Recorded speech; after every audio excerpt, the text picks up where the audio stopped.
Thoughtful Thursday, and I've got a lockdown confession to make. I've found over the past 6 months that sometimes it's really, really easy to not bother with church. I've missed things about church, sure. I've missed seeing people, engaging with people. But some days, it's just been the easiest thing in the world to just drift away, to disengage from church family. Now I've spoken to some other people, and some people have said the same. Maybe you feel that sense that no one will notice. It doesn't make a difference whether I'm there or not. It might feel like a strange time to say this. Last week we had our first physical meeting as a church in 6 months. Everything's shiny and new, but that will only hold us for so long. So I want to consider a couple of verses to help us think about why it's important that we keep connecting, why it's important that we stay plugged in and how we do that. It's from Hebrews chapter 10, verses 24 and 25. And let us consider how we may spur one another on toward love and good deeds, not giving up meeting together, as some are in the habit of doing, but encouraging one another, and all the more as you see the day approaching. 3 things from that second verse there. First one is this: let us not give up meeting together. That might sound like a plug for our physical services, saying the Bible says you've got to sign up and be there in person. That's not what I'm saying. Some people aren't comfortable being there, some people can't be there. That's okay. That's why we're live streaming. That's why we're doing City Live afterwards. I think it's saying to us, don't disengage. Don't cut yourself off from church. Why is it saying that? Well, because there are reasons we might want to. Maybe you find it hard. You hate Zoom. You're worried you might get put in a breakout room with that person. You can't focus. You can't settle the kids. Or you're there in person and it feels weird. You'd rather be out somewhere else. It just feels strange not being able to sing. It's so different from normal and that makes it hard. It's just easy to disengage. I think the fact this verse is here is encouragement. It shows us God knows we'll feel that way. He knows there'll be reasons that we'd rather just not bother with church. For the first readers of this letter, it was probably about persecution that made it hard, dangerous for them to identify with God's family. For us it's different, but the message is the same. God knows we'll feel like untying ourselves from church family and not bothering. And he's saying, don't. Don't disengage. Don't drift away. Don't give up meeting together. Whether you're planning on being there in person this Sunday, or online, or in City Live, that's the first thing. Don't give up meeting together. Secondly, it says, encourage one another.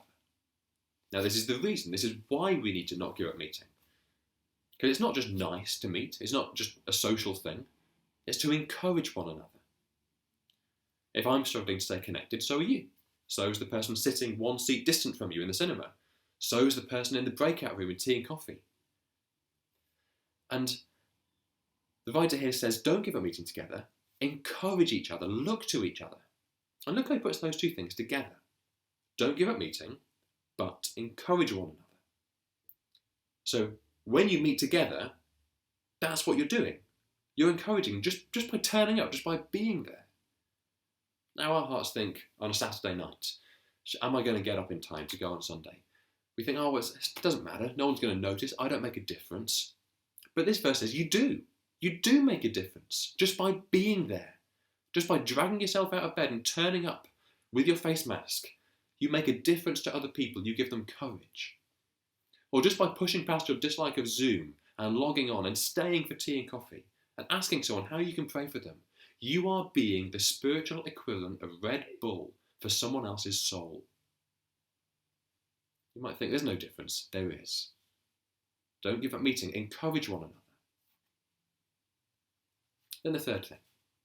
And all the more as you see the day approaching. On Sunday, one of the things I was saying was that we need to be real about the fact this is weird. Not being able to sing. Not being able to mingle.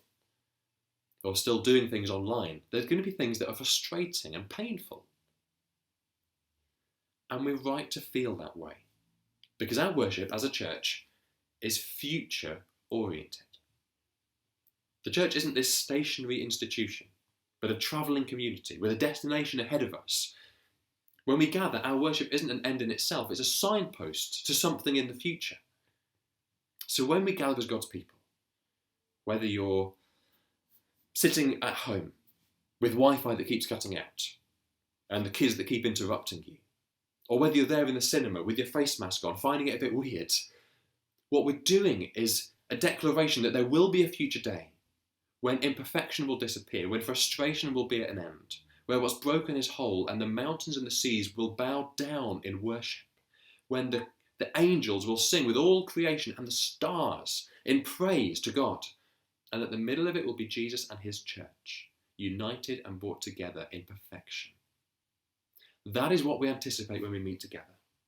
Imperfect worship, anticipating perfection. And so the writer here says, as you see that day approaching, as you start to round the corner in the tunnel and you see the light ahead of you, so you know the day is coming, so you know you're not going to be here forever. As you see that day coming towards you, encourage one another. Don't turn back.